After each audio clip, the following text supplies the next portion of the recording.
What's up, guys? I am Caleb Giddings, I'm Keith. And I'm Jack. and this episode is brought to you by Taurus USA and Guns.com. Are you looking for all the latest cool new guns from Taurus USA that we launched at SHOT Show? Good news, you can buy them online at Guns.com. Ta-da! Yeah, I know, Sponsors. right? It's Happy. fantastic. It's so much easier, and I'm not gonna lie, that's so much easier than editing in a banner sometimes. And anyway, so this week's episode actually was generated from the conversation Jack and I were having prior to me hitting the record button, and I need to put my watch on silent mode because that's gonna drive me nuts. There we go. All right, so prior to me hitting the record button, Jack and I were talking about fanboys and why they're so terrible, and it's not, I mean, you kind of have to like look at what, like, there's definitely different levels of fanboy, right? Like Oh, there's 100%.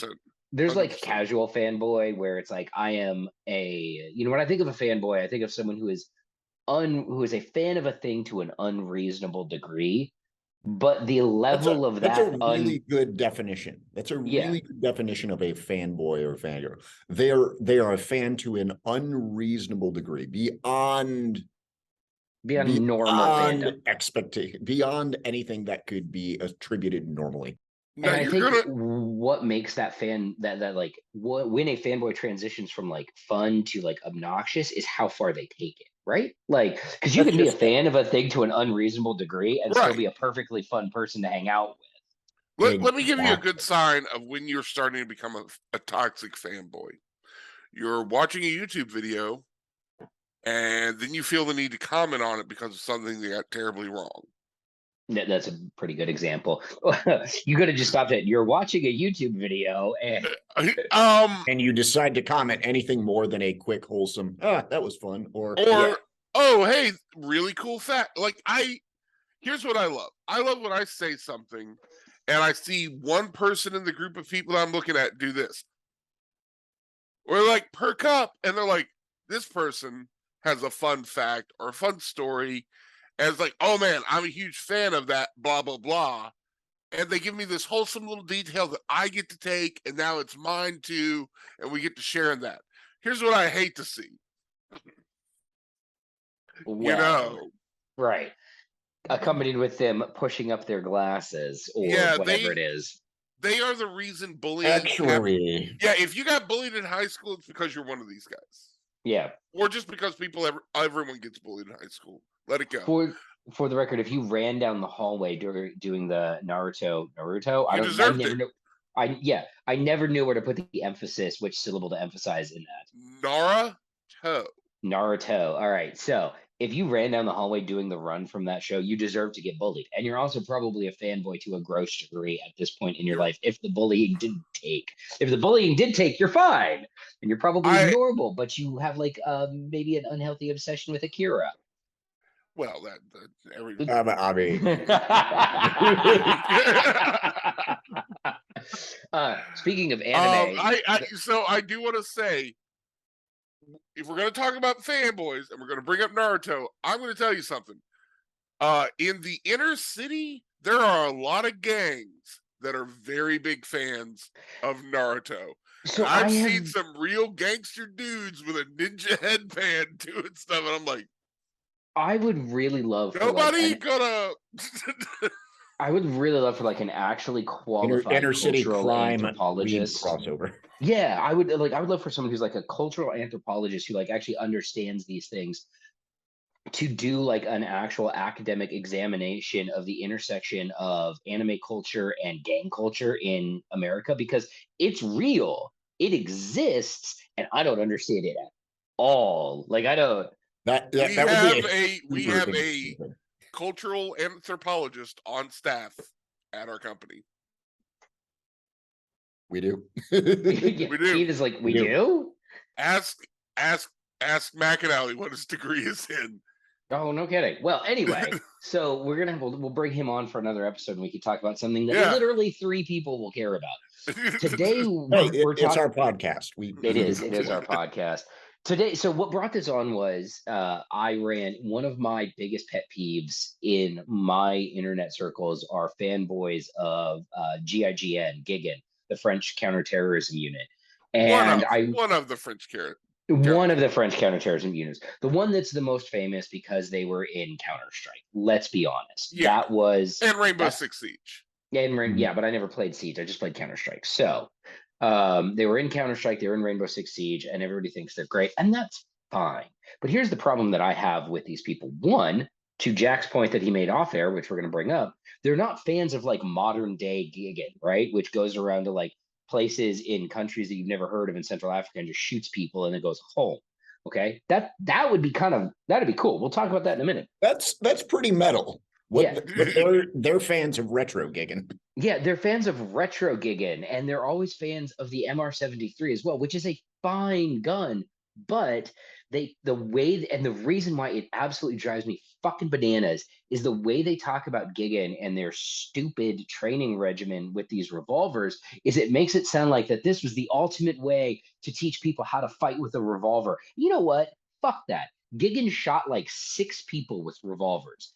LAPD and LASD were putting up 6 people a week with revolvers back in the 60s and 70s and 80s. They were dropping bodies in OG gunfighters out there. Fucking Jim Cirillo shot more people on a Tuesday with a revolver than GIGN ever fucking shot with revolvers. All right? So get the entire fuck out of my face with this. Oh, well, GIGN or the MR73.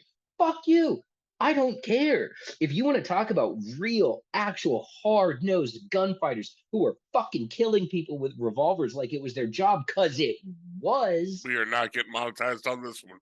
No. We still have a bunch of those people here in this world right now. Scott Reach is still alive. You can fucking talk to him. For fuck's sakes. Oh, it just drives me nuts. And then they'll like say some dumb shit. They'll like poo-poo LAPD or LASD or something like that. Like, well, the NYPD can't shoot. I'm like, some of the NYPD could shoot pretty fucking good. Okay, Pat Rogers could fucking shoot. Let's be clear here. You can't out of a 40,000 person organization, the vast majority of any of those people can't shoot. That's fair. That's fair. But the guys who have to shoot do shoot real good like right. They do. Again, just because the stereotype of the beat cop who fires his service weapon once a year for the qual and then just goes back to his business and doesn't know anything about it is, that guy can't shoot. No, when you have an NYPD unit that puts up numbers like 53 and 0, maybe those guys got an understanding of the fundamentals of marksmanship. Right. Again.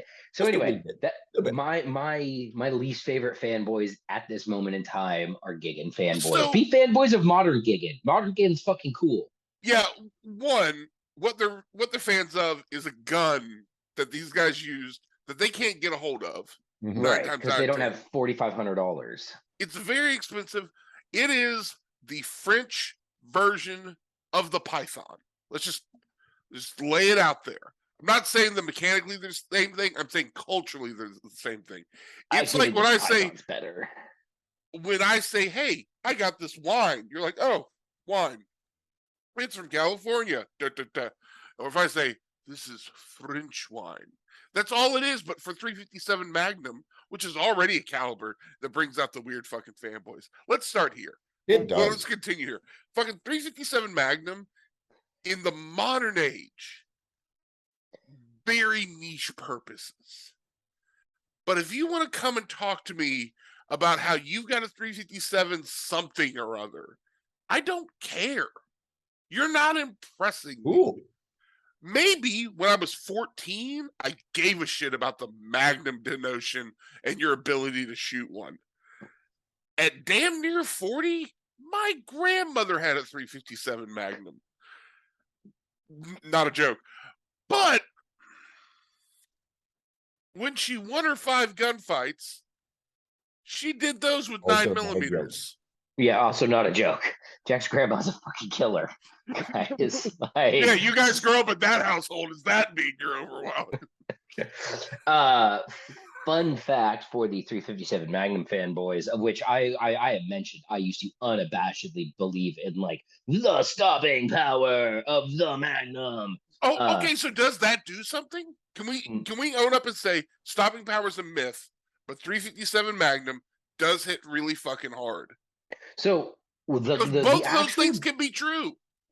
The actual discussions around that, and the smart people in the room that have talked about this and that I've talked to about this, because I'm not the smart people in the room when it comes to this, because I've never shot someone with a 357 Magnum, so I wouldn't fucking know.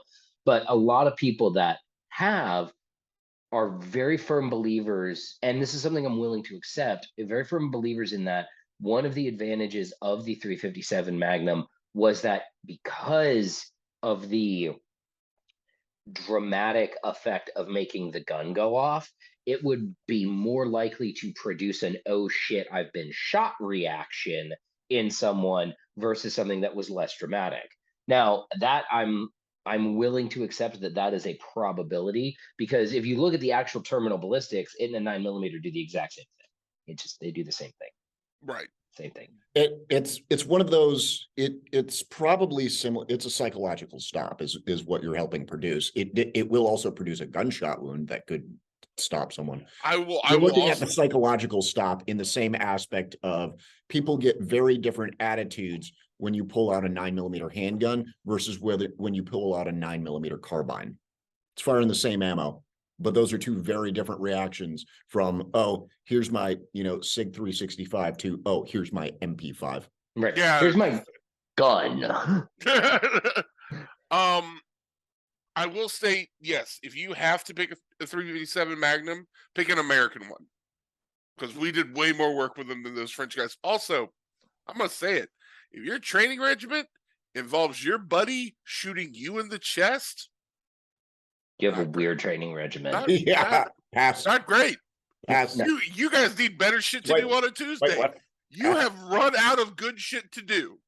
If you want to know why the Army makes you clean shit, this is why. Because eventually, like, 4 of you dudes will be like, I don't know if I trust this armor. Only one way to find out, Private. Put it on. Guarantee that's happened. That's the other thing. Like, we know that has happened. This has occurred. There's been paperwork in the background. I really hope it hasn't. Someone is going from a sergeant to a specialist very fast. If your training regimen involves doing things that the Army would demote you for, maybe you need to find a different training regimen. Yeah. So, on the fanboy conversation, I would also like to add, if you're a fanboy of the 357 SIG, just leave. Just get out of the chat. Get out. No one likes you. You're not welcome here. You're the butter robot from Rick and Morty. Oh my! What was my purpose? To sell guns to law enforcement agencies that had to have semi-automatics, but were very in love with saying they had 357s. Yep. That was it. So 3. Welcome to the stream, guys. John Hopman. Hey, it's who also are terrible fanboys? Enigma users. Those people. Holy shit. If we're going to drag out fanboys, Heath, unblur your background so they don't think we just have some cholo in the background. This is we just have a random, it looks like we have a random Mexican hanging out in the background. Our Latin King guest spot.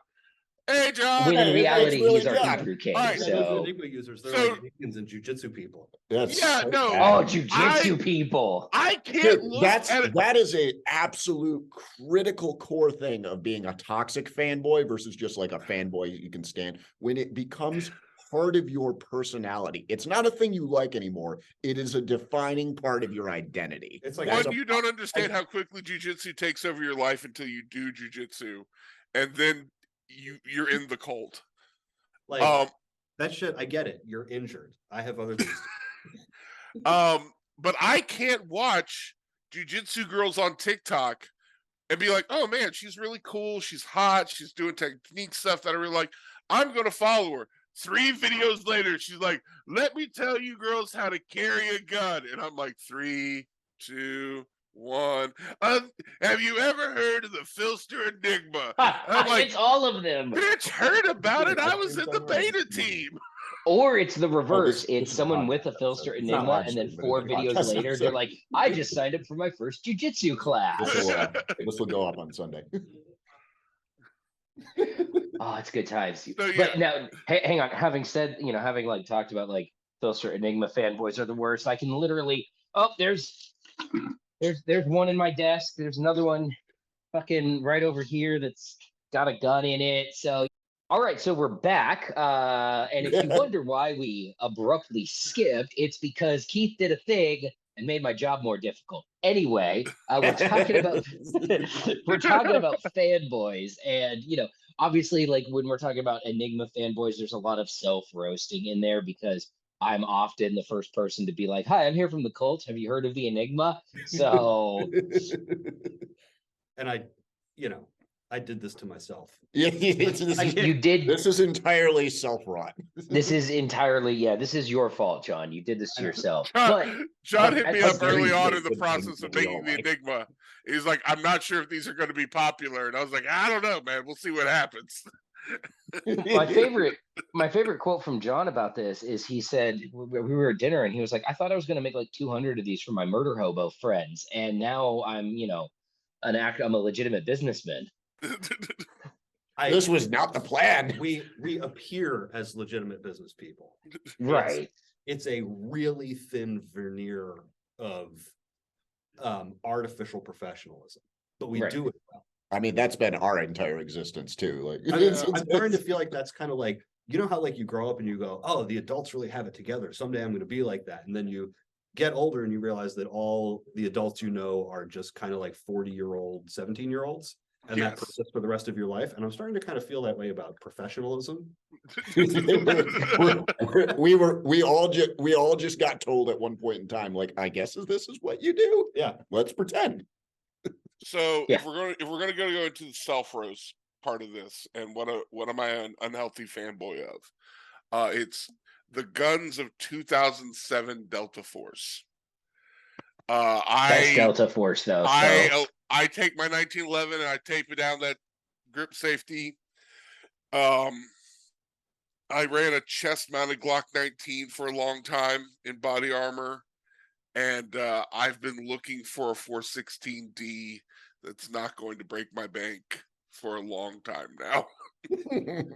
I like that you. Let's be fair. There's another fan thread there for the 416D. Yeah, there's a whole, okay. That's a whole separate toxic fandom. Unhealthy piston AR fans are some of the worst. Yes. Yeah. Guys, calm down. You want to know why direct gas is still used by all the armed services? And why every piston company came out with a DI gun? Do you remember when everything was when everybody was dropping a piston gun, and then sales on piston guns tanked, and they were like, "Hey, remember our DI gun that worked?" I had the thing that works 99.96% as good as the other thing. I had the Ruger piston gun because that was the AR that they launched. I remember They launched with the piston gun. That gun worked once you could get the gas system tuned correctly. But what I remember about it was how fucking heavy it was. It was 11-pound AR. It was PT. Like you would doing up drills with it. Like after your fourth or fifth one, you're like, why am I so tired? This gun is very not light. Well, you also had to tell people the Ruger AR was problematic for one reason, and it was having to tell people that you had a Ruger AR. And then because, no, but it's a piston gun, so it's cool. Yeah, like Ruger fanboys were like, AR, not really what we're here about. Yeah, and AR guys were give him a Mini 14. We got to get this guy off the line. He's about to report the California kids for having taken the pins out of their mags. Right. Oh, man. Speaking of 5.56 piston guns. There's still those uppers still float up for sale new in box every now and again, and usually for like a pretty good price. Yeah, they're not bad. I remember some floating up for like sub $700 a little while back, and they were AIM Surplus had I want to say like 4 or 5 months ago, like 50 of them or something popped in stock.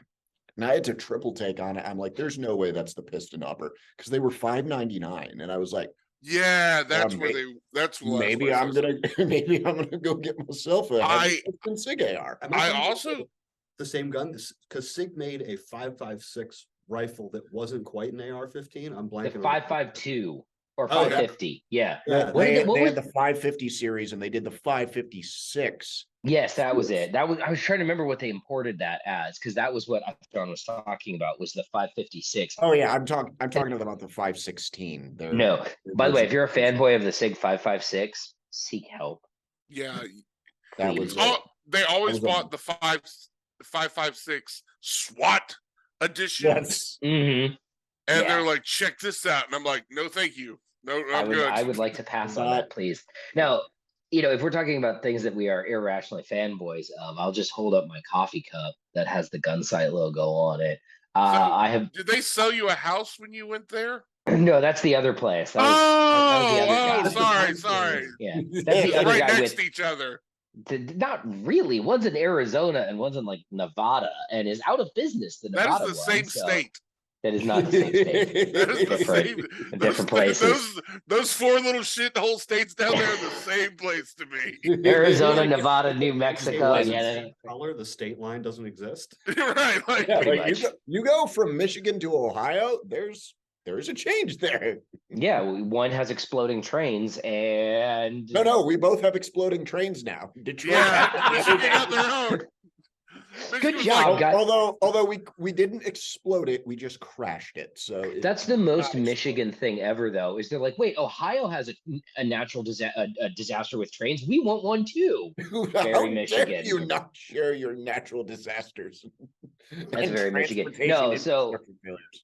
I am very much a Gunsight fanboy, and I think part of that is one, I've been there a bunch of times, right? And I've been there for training, for media events. I've been there as a guest instructor twice now, and I think there's a part of Gunsight that is very appealing to the part of me that very much loves the lore of like American gun culture and the lore of like handgun shooting as sort of the only genuinely American martial art.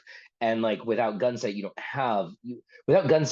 have a lot of the things that you have today. I'm not saying that we wouldn't have eventually gotten there, but there's a real direct lineage back to Gunsight. And I think that it's kind of a bummer because with a lot of the youth these days, they don't necessarily appreciate, God damn it. Anyway, I'm old as fuck. I'm a fud. I Carry a didn't know you were gonna revolver. catch that. I have an IDPA you- vest. Let's just, yeah. Well, Caleb's Okay, but right like to say the that IDPA Gunsight, vest, all of his imagination is in black and white. And in his imagination, he has a mustache and socks that come all the way up his shins. That's not an imaginary thing. I will frequently rock that mustache and those socks. We've seen gotta the, have, we've like- seen the stash. Aviators and tall Oh, socks. And you like, guys haven't seen my new aviators, have you? and like They're a 1911 Ford to the hips and a leather scabbard. Mhm. everything that you're describing is just a vibe. That's Yeah. just a vibe. It's an immaculate vibe. So I have a new set of aviators from Hunter's HD Gold, who are not a sponsor, but if you would like to be, please hit us up. And they are aviators with like the yellow lenses in them, but they transition when it's dark outside. They are the most boomer things that I have ever owned in my entire life, and I unironically love them. So I have an old Polaroid camera and some of the last batch of the peel apart film they ever made. Oh, Yeah. No, I've got the one with the film where you have to like peel it apart. Right? Yeah. And it takes these great vintage looking photos. And if you have that cosplay ready to go, we can take a picture of that looks authentically like it might have been your dad. It's not even cosplay though. It's just clothes that I wear on a Not regular cosplay, it's my basis. personality. It's who I am. It's Well, it's a toxic fanboy. I had this conversation with Alex Sandstone a number of times where he's like, "Oh, well, this thing." I'm like, look, some people dress in a costume, some people dress in clothing, and some people don't know where the blur is. Like, there are a lot of guys out there dressing like Peaky Blinders who are gonna cry the first time someone smacks them in the lip for doing that weird like. Yeah, Mhm. that is costume. If you're involved in illegal drug and gun running in 1930s England, then it's just your culture. If anybody in a vest tries to fight me, like if you have a 3-piece suit on, that's worse than being shirtless. You're gonna catch the L. You're gonna lose. It's not a good time. This is Not- also your monthly reminder, guys, that the shirtless guy never wins the fight, but also neither does the guy in the suit. Unless he's John Wick, and John Wick isn't real. Which there's a toxic fandom that I unironically love the John Wick movies. I know Same. people who have worked on them. You know, I think everybody in this room They're- knows somebody they're who's so fun. connected to the movie in a professional way. There is a level of John Wick fandom that's fucking gross, and those people need to chill. All right, like first off, you're not Keanu Reeves. You don't fit in that suit as well as Keanu Reeves, and buying a TTI AR does not make you John Wick. If you want a TTI AR because you think it's cool, go right ahead. I will never stop somebody from buying shit just because they think it's cool. But we need to have a conversation about those movies because they're really, really, really, really, really fucking fun, but they're not really, really, really, really, really, really good. Well, I think the line for whether or not something is unironically cool to you versus when it becomes a toxic fandom is whether or not you arrived there as the result of a search for meaning and purpose in the 21st century. Like, Why do you gotta be so smart? Why John gotta be like, bring that fucking big brain in here? well, I mean, it starts to read as kind of obvious. Like you could tell when someone has arrived at something as the result of kind of a undirected search for something. So basically, every Jordan Peterson fan. I mean, that'll do it. That's Jordan Peterson is like, he's toxic at a certain level. Like if he gets you out of your mom's basement, I'm fine with you, bro. You needed that little bit of toxicity to get you going. That's cool, no issue. But if he gets you into Andrew Tate, that's a different conversation. Right. One, that is the saddest turn of the musical artist Pitbull that I've ever seen in my life. Poor Mr. But how Worldwide. any person looked at Andrew Tate walking and went, "That's the man I want to replicate." Right. He's Right, every story that man told, because I didn't know who he was until it was like until it was like 4 weeks until he was about to be arrested. And like the thing he got arrested for, he did a video telling you how to do that. Yeah. And I'm like, bro, that's how they got you. That's like, I mean, that's And the literally people- like, hey, I'm gonna make a YouTube video of me sawing the barrel off a shotgun, and then not only am I going to publish it, I'm also going to email it to the ATF with the caption. And then you get "Come very get me, upset when they're nerds." like, Mr. Giddings, we need to talk to you about this giant pile of evidence. The Matrix is after me. Right? We need to talk to you about your dog. Yeah. See, that's why I got rid of the dog, because now the ATF can't shoot He my needed dog. to give a pile of evidence to the ATF. Oh Lord, yeah, no, I think, but but to this whole fanboy conversation, I think John's right in that a lot of fanboyism, and this is across all of anything, right? You can be a fanboy of anything. I'm sure that there are fanboys of Le Creuset cooking wear, which, to be fair, is really awesome.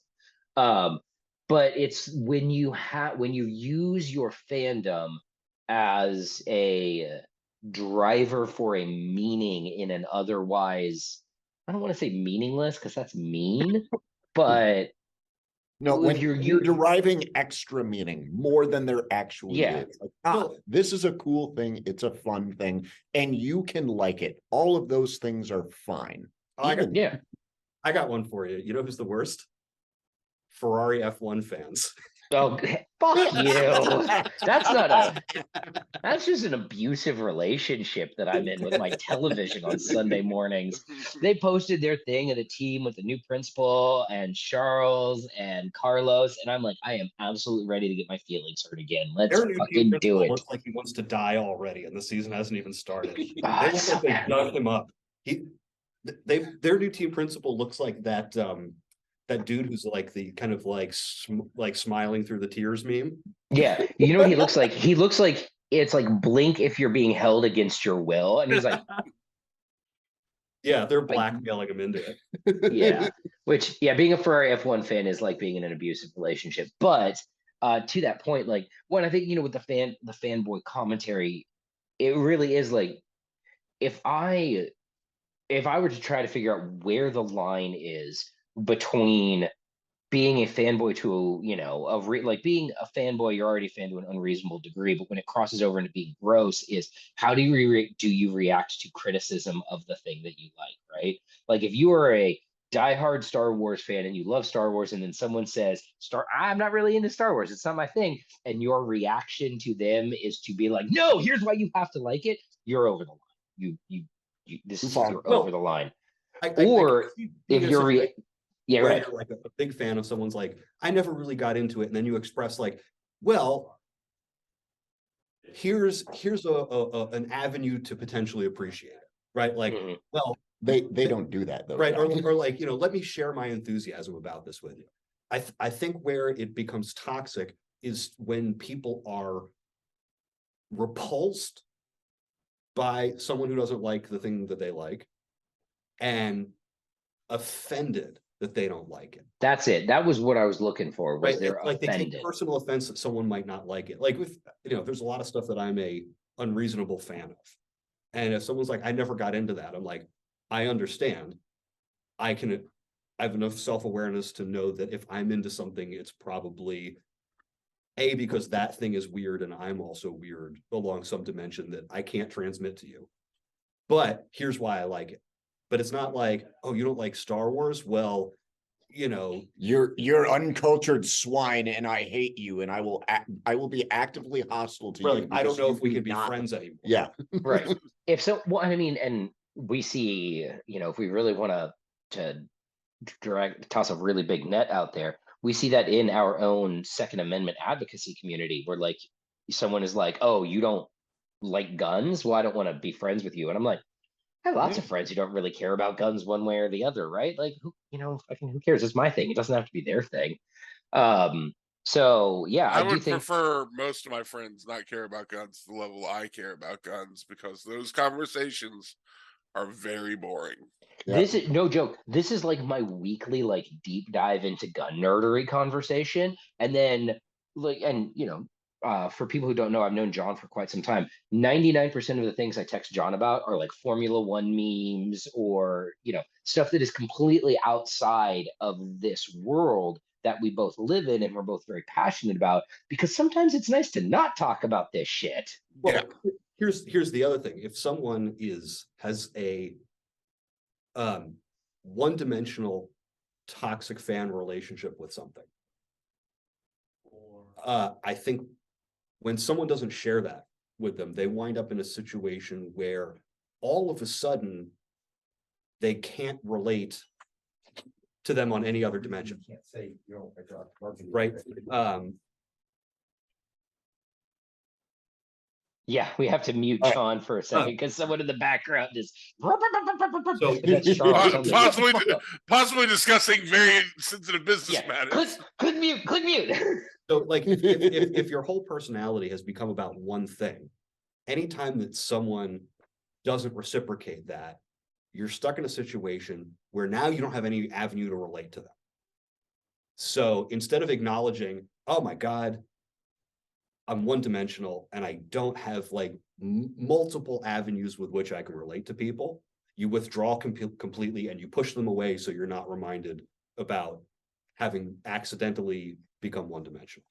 Like if someone doesn't share an interest with me, you know, like guns or whatever, I at least have maybe one or two other things that I can go, oh, well, let's talk about, here's my interest in science fiction. Here's my interest in current science. Here's my interest in what's going on in my state because there's a cool event or there's a festival going on or something like that. Here are all these other things, but you run into that, and you run into it. It's not just here. It's in a lot of the fan spaces. Everybody. Where they like the one thing, and outside that one thing, they all of a sudden like, oh, now I guess we're enemies. How many people go to the gym all the time and can't talk about anything other than working out? Oh God. The- Keto Like- guys, I don't care what you're eating. Please, I watched a friend eat a spoonful of butter the other day. That was terrifying. I didn't eat that in my life. But nobody is worse than bourbons. Oh The my And uber bourbon I guy. like bourbon. I do like Oh. bourbon. I love I drinking bourbon. hate I've been saying, introduced like- to a lot of really good bourbons. It's I'm one like, of my oh, favorites. I don't would like like a I don't bourbon. like They're people like, talking about it. what kind of bourbon? I'm like, whatever you got, bro. I'm not here to be picky. Bourbon fanboys almost ruined bourbon for me, but what All the redeemed IPA fanboys moved over to bourbon. they did. Well, I'm not gonna lie, the best part, the thing that redeemed bourbon for me was marrying my wife, because so she used to run Bullet, right? Like that was her job. She ran Bullet for the States, and so she's forgotten more about bourbon than most bourbon fanboys will ever actually know. And so I've been in rooms with her where someone's talking about how much they love bourbon, and it's the same face that I make when I'm in a room with somebody who likes guns and they're talking about how much they like guns. And I was like, this is glorious. This is the best thing ever. I'm watching someone else have this interaction. It's fucking great. Or watching dudes I'm try not to tell alone. her, I'm not alone with my pain. watching dudes try to tell her about bourbon, and she goes, "Oh, that's fantastic. Yeah, I 'Cause did not know that. How interesting." You know what her face looks like behind her face. Yeah, exactly. It's so glorious. I have been there. I have been that Yeah. person has been me. Well, and the one thing that I learned that really cracked me up is like 99% of the bourbons that have like some backstory about a recipe that was, discovered in a barn under a shed from the Prohibition era. That's all made up. Yeah, because All of it. They just made it People- up. The marketing people department made it up, and people it's like legal. identifying with something, and if it has an interesting story, they have more to grab onto and can play with it than just like, oh, it tastes good. Well, Yeah. which is fine. You know something. Now I'm gonna say this. Anything from the Prohibition era, I want no part of. Like whatever we were doing then, as far as drinking was concerned, no thank you. I'm not interested in, with one caveat. Machine guns. No. Oh. Well, yes, that was more on the getting You the don't drink drink side, this. not the drinking side. The getting the drink side. I love kitschy speakeasy bars. We have one here where the front is a family restaurant, and if you just go in there, you can have a wonderful meal and have no idea. But you literally like open what looks like an industrial freezer, and in the back, and just walk through into a speakeasy. Well, And I love that shit all the time because I feel like James Bond. Well, I know I can think of two reasons why you're going to like the speakeasy. One, they always have truffle fries, and two, the bartender's always wearing a vest, which means you can take them.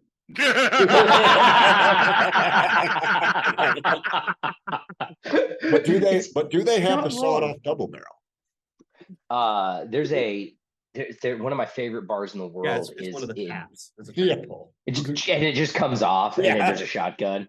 One of my favorite bars in the world, no joke, is in San Antonio, and it's a bit off the beaten path off the Riverwalk, and it's in an old bank, and it has like a vault door and everything, and it's so great. And all the bartenders are wearing vests. It's just that the vest comment reminded me of that bar, and I'm like, man, I should go back to San Antonio sometime, literally just to go to the bar, not for any other reason. will So say- I think we've.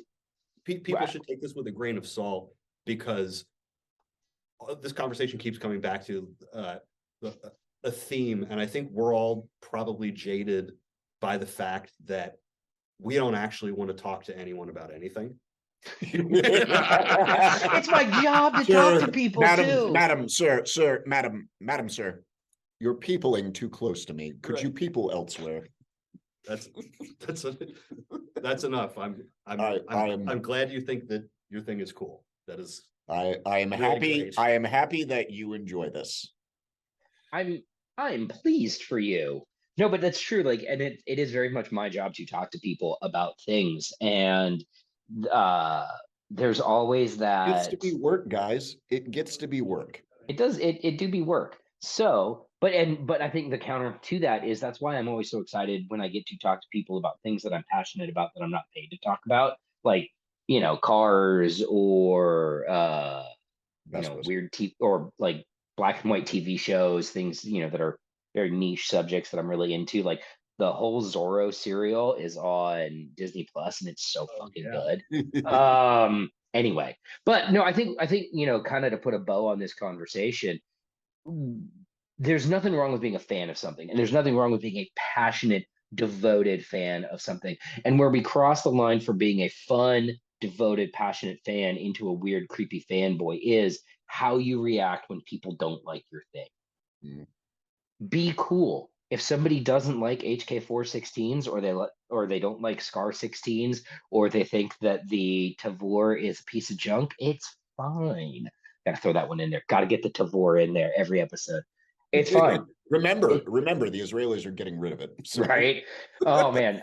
But like seriously, like if somebody doesn't like your thing, it's okay for them to not like the thing. Unless I gotta that get and back to that's work. I'll catch you guys later. yep. Sorry. Hey, Right thanks on. to John from Philster for coming on the podcast. That was exciting.